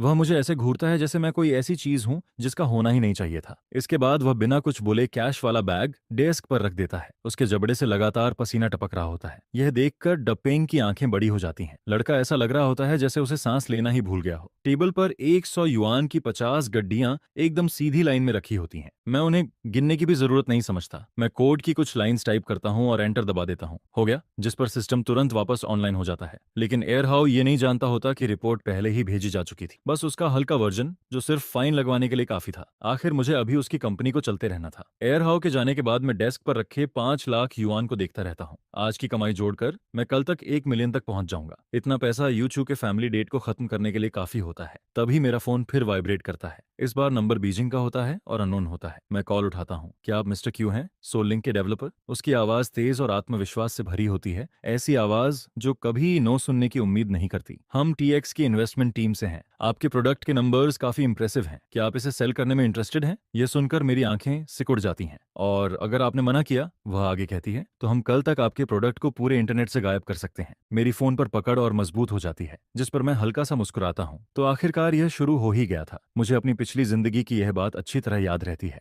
2008 का TX कॉपीकैट्स का किंग। कोई भी छोटा प्रोडक्ट अगर उनकी नजर में आ जाता तो उसके पास सिर्फ दो ऑप्शंस बचते, या तो उसे लगभग मुफ्त में TX को बेच दो, या फिर उन्हें उसका कॉपी वर्जन बनाते हुए देखो जिसे वे अपने करोड़ों यूजर्स तक पहुंचा देते, और फिर तुम्हारा प्रोडक्ट धीरे धीरे खत्म हो जाता। यही इस दौर का रूल था, और ज्यादातर लोगों के पास इससे लड़ने का कोई तरीका नहीं होता था। लेकिन मैं ज्यादातर लोगों जैसा नहीं था। अगर सच कहूं तो मैं इसी पल का इंतजार कर रहा था। जो करना है कर लो, मैं कहता हूं, लेकिन आज रात से पहले अपना फायरवॉल अपग्रेड कर लेना। इसके बाद मैं कॉल काट देता हूं, 5 लाख वाला बैग उठाता हूं और उसे कंधे पर डाल लेता हूं। जिस पर डपिंग पूछता है, उस बड़ी कंपनी का क्या? मैं मुस्कुराकर कहता हूं, उन्हें कुछ देर बहादुर महसूस करने दो। इसके बाद मैं डोर खोलता हूं और बाहर निकल जाता हूं, जबकि डैपिंग मेरे पीछे पीछे चल रहा होता है। धूप हमारे ऊपर गर्म और तेज पड़ती है। बड़ी कंपनीज इस दुनिया पर अपने साइज की वजह से राज करती हैं, लेकिन रियल स्किल एक ऐसी चीज होती है जिसे वे कभी कॉपी नहीं कर सकती। आगे हॉस्पिटल का कॉरिडोर लंबा और ठंडा फैला होता है। ऊपर सफेद लाइट्स जल रही होती हैं। एक डॉक्टर हमारे पास से गुजरता है, लेकिन रुकता नहीं। हवा में क्लीनिंग केमिकल्स की स्मेल फैली होती है। यूचू इमरजेंसी रूम के बाहर एक बेंच पर बैठी होती है। उसका सिर झुका होता है और उसके दोनों हाथ कसकर जुड़े हुए होते हैं। ज्यादा दबाव की वजह से उसकी उंगलियां सफेद पड़ चुकी होती हैं। पिछली रात की बारिश की मिट्टी अभी भी उसकी स्कूल यूनिफॉर्म के नीचे लगी होती है। वह ऐसी लग रही होती है जैसे उसके पास अब कुछ भी नहीं बचा हो। पास में उसकी माँ लियू पिंग पिंग दीवार के सहारे खड़ी रो रही होती हैं, और उनके हाथ में पेपर्स का एक मोटा बंडल होता है। डेट कलेक्शन नोटिस, इतने सारे कि उनसे ईंट भी बनाई जा सकती थी। मॉम मत रोइए, यूचू धीमी और सूखी आवाज में कहती है। वह वहीं बैठी रहती है, जबकि उसकी माँ उसके पास रोती रहती है। हम कोई रास्ता निकाल लेंगे? जिस पर लियू पिंग पिंग सिर हिलाती हैं। कौन सा रास्ता? वह सूजी हुई लाल आंखों से ऊपर देखती हैं। ऑपरेशन के पैसे तो किसी तरह जुटा लिए, लेकिन जिन लोगों से उधार लिया था उन्होंने अभी फिर कॉल किया। उन्होंने कहा है कि अगर कल तक पैसा नहीं दिया तो घर ले लेंगे। इस बार हमारा फैमिली सच में खत्म हो गया। यह कहते हुए उनकी आवाज कांप जाती है। यूचू अपने होंठ को इतना जोर से काटती है कि उसे खून का स्वाद आने लगता है। तभी कॉरिडोर के दूसरे छोर से कदमों की आवाज गूंजती है, जिस पर वह सिर उठाकर देखती है। हम दोनों कॉर्नर से बाहर आते हैं। मैं उन्हें तुरंत देख लेता हूँ। बेंच पर बैठी यूचू और उसके पास रोती हुई उसकी माँ। दापिंग मेरे पीछे भारी सांसें ले रहा होता है, लेकिन मैं चलता रहता हूँ। मैं बिल्कुल नहीं रुकता। यूचू खड़ी हो जाती है। उसकी माँ आंसुओं के बीच हमें देखकर हैरान रह जाती है। जैसे ही यूचू मुझे पहचानती है, उसकी आंखें बड़ी हो जाती हैं। मैं सीधे बेंच तक पहुंचता हूं और उनके सामने रुक जाता हूं। बिना कुछ कहे मैं अपने कंधे से बैग उतारता हूं और उसे बेंच पर रख देता हूं। धड़ाम, उसकी आवाज पूरे शांत हॉलवे में गूंज जाती है। इसमें 5 लाख हैं, मैं कहता हूं। मैं यह बात ऐसे कहता हूं जैसे मौसम की बात कर रहा हूं। शांत, सीधी और बिल्कुल सामान्य। यह सुनते ही लियू पिंग पिंग रोना बंद कर देती हैं। वह और यूचू दोनों बैग को घूरने लगती हैं। बुजुर्ग महिला कुछ बोलने के लिए मुंह खोलती हैं, लेकिन शब्द ही नहीं निकलते। जिस पर मैं जिपर खोल देता हूं और अंदर से लाल रंग के 100 युआन नोट्स की कतारें दिखाई देने लगती हैं। बैग किनारे तक पैसों से भरा होता है। यूचू उस पैसे को ऐसे देखती है जैसे कोई सपना देख रही हो। हॉस्पिटल के हॉलवे में रखा एक पुराना कैनवस बैग और उसके अंदर कैश की 50 गड्डियां। मैं लियू पिंग पिंग की तरफ देखता हूँ। 5 लाख कैश हैं आंटी, मैं कहता हूँ। सबसे खतरनाक डेट्स पहले चुकाइए। जो लोग धमकी दे रहे हैं उनसे शुरुआत कीजिए। इसके बाद मैं एक छोटा बंडल निकालकर धीरे से उनके हाथों में रख देता हूँ। बाकी अंकल की सर्जरी रिकवरी के लिए है। लियू पिंग पिंग वहीं जमी रह जाती हैं। वह अपने हाथ में रखे पैसे को देखती हैं, फिर मुझे देखती हैं और फिर वापस पैसों को देखने लगती हैं। उनसे एक शब्द भी नहीं निकलता। उनके हाथ कांप रहे होते हैं। बेटा, तुम्हें इतना पैसा कहाँ से मिला? वह पूछती हैं। तुम कोई इल्लीगल काम तो नहीं कर रहे? जिस पर मैं मुस्कुराता हूँ। रिलैक्स आंटी, हर युआन बिल्कुल क्लीन है। इसके बाद मैं यूचू की तरफ मुड़ता हूँ, जो अभी भी बेंच के पास खड़ी होती है। मैं बिल्स का एक छोटा स्टैक उसकी तरफ बढ़ाता हूँ। जो मैंने कल बोरो किया था, उसका पहला हिस्सा इंटरेस्ट के साथ वापस। यह सुनते ही उसके आंसू खुद ब खुद निकलने लगते हैं। वह मुझे ऐसे देखती है जैसे मेरे आर पार देखना चाहती हो। लिनफैन, वह फुसफुसाती है। तुम आखिर हो कौन? अब वह मेरे काफी करीब खड़ी होती है। सिर्फ कल तक मैं क्लासरूम के पीछे बैठने वाला एक आम स्टूडेंट था, और आज मैं उसकी फैमिली की कई सालों की कमाई से ज्यादा कैश निकालकर उनके सामने रख देता हूँ। किसी मैजिक ट्रिक की तरह मैं उसकी आंखों में देख सकता हूँ, डर नहीं, बल्कि इतनी गहरी कंफ्यूजन जो उसे अंदर तक परेशान कर रही होती है। लेकिन मेरे पास सब कुछ समझाने का समय नहीं होता, और सच उसे और ज्यादा डरा देता। इसलिए मैं बात को हल्का रखने की कोशिश करता हूँ। वह बैग की स्ट्रैप के पास अपनी छोटी मुट्ठी पकड़े मुझे देख रही होती है। इसे इन्वेस्टमेंट समझ लो, मैं कहता हूँ। एक फ्यूचर ग्रेट फिजिसिस्ट की कीमत 5 लाख से कहीं ज्यादा होती है। उस